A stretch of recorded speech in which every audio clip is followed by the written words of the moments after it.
it is same like that. In the machines, all kind of the arrangements will be there. It directly runs through the field. It directly runs through the field, cover all the fields, and automatically all the crops, all the plants, it is cut down, and it is already collected in the separate chamber. So it is generally used for the large field. It is generally used for the large field wherever we have to save the time. In that particular area, this harvester combine is used. Sometimes the question asks for the harvester combine. Actually, it is a all-rounder machine.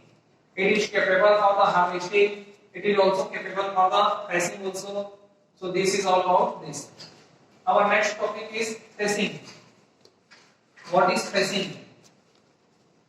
Our next step is threshing. Threshing. What is threshing? Threshing is nothing. Threshing means separation of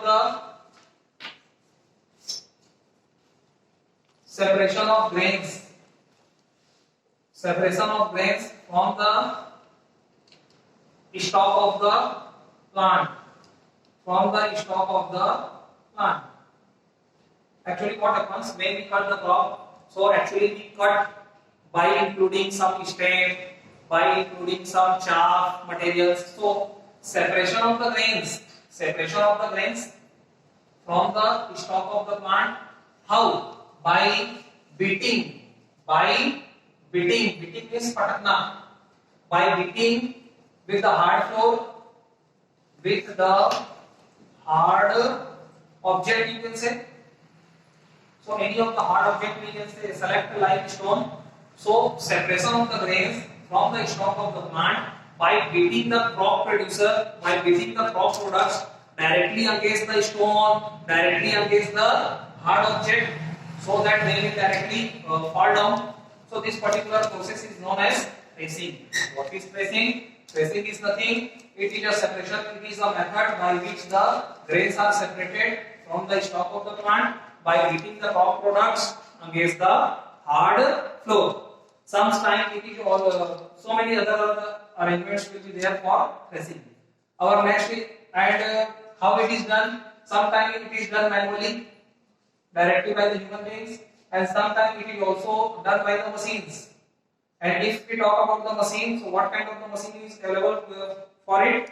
The name of that machine is known as the thresher. That thresher is very common word for us. So nothing, we have to just enter the crop products inside the thresher, and what it does, it directly separate the grains from the stalk of the plants. Nothing we have to do, only we have to operate it. So this is the time saving method, and there this is the time consuming method. That is the only difference. And right now for the big farms, for the big fields, this thresher is used. And wherever some problems of money will be there, we have to use the manual method. Next is the winnowing. Our next topic is winnowing. Winnowing. That winnowing method already we have seen in the earlier classes. Nothing yet. It is the separation of. It is a separation method of what? The separation method of what? Grains. The separation method of grains from the chaff. From the chaff. What is the meaning of chaff? Chaff is the mixture of grain and husk. Grain and husk. What is the meaning by husk? Husk means chilka. Actually, what happens?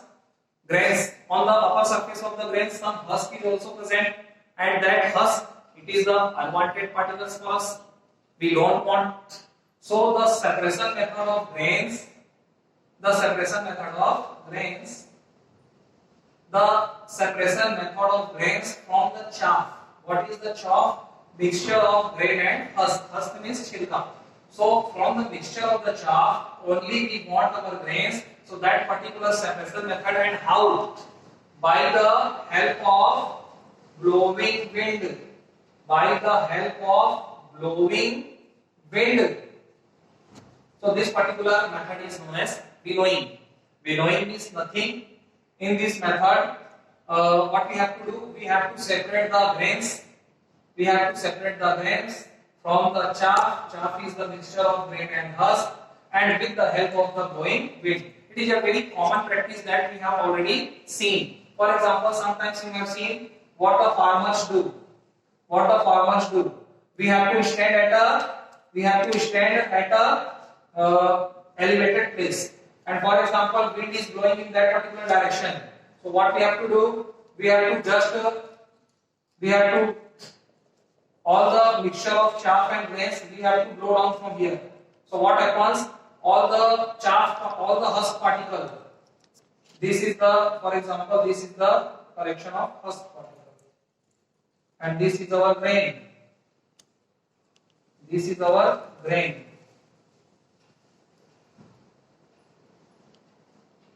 Nothing. What we have to do? Generally, the farmers, they collect this chaff, mixture of both the things, and after that they stand on the elevated place, and in the direction of the blowing wind, what they do? They just sack it, and slowly they pour it in the direction of wind. So what happens? These husks are the lighter. Actually, these husks are the lighter by weight, and that's why they blow with the wind, and they make their separate collection on the farmost distance. And because these grains are very heavy, so they directly fall down. So in this way, we can separate this grain from the husk. So it is actually done by the blowing wind by all the farmers. So this is all about the winnowing. Okay. So this is only first one thing is remained. I will tell you. So this is all about the agriculture practices. Only one topic is going to remain. That is the Green Revolution. And who is the founder of the Green Revolution? You might, might have known, it is none other than M.S. Swaminathan. So sometimes the brief history of the M.S. Swaminathan, his contribution in the agricultural field, and what kind of the work that he has done for our India in the agriculture field, it is sometimes asked. So that only one topic is remained, and after that it is going to be finished. So here I am going to end up my session. Thank you so much.